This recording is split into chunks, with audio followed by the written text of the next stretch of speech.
Кожны дзень на смеццеперапрацоўчы завод трапляе больш за 200 тонн адходаў. Усе яны сартыруюцца і фармуюцца для далейшай перапрацоўкі.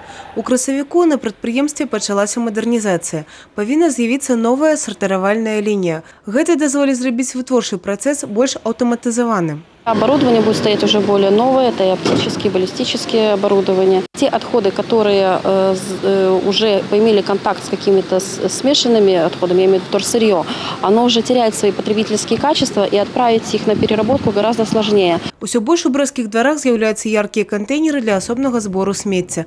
Паасобна папер і шкло. Эколагі адзначаюць, берасцейцы сталі больш экалагічна адукаванымі і актыўна іх выкарыстоўваюць. Его можно использовать во вторичную переработку, чтобы зря не засорять окружающую среду.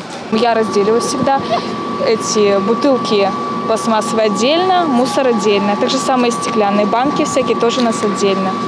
Потому что, мне кажется, это легче даже работникам. Мы выкидываем, у нас стоит возле подъезда пластик, стекло.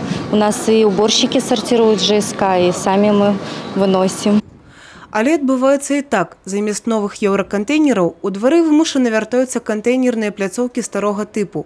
У дварах, дзе насельніцтва ролю сартыроўкі смецця не разумее, ставіць спецыялізаваныя эканамічна невыгадна.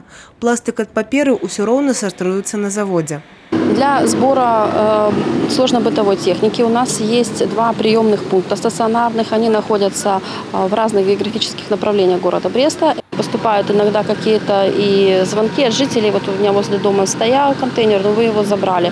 Это забирается только в том случае, если его неправильно эксплуатировали. Очень часто, допустим, одни соседи сознательные, другие начинают выбрасывать все подряд в этот контейнер.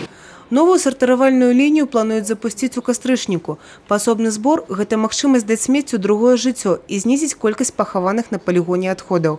А гэта не толькі эканамічна, але ў першую чаргу экалагічна. Ствараюцца ўмовы, але большасць залежыць ад саміх гараджан. Евгения Мороз, Александр Сивицкий, телерадиокомпания «Брест».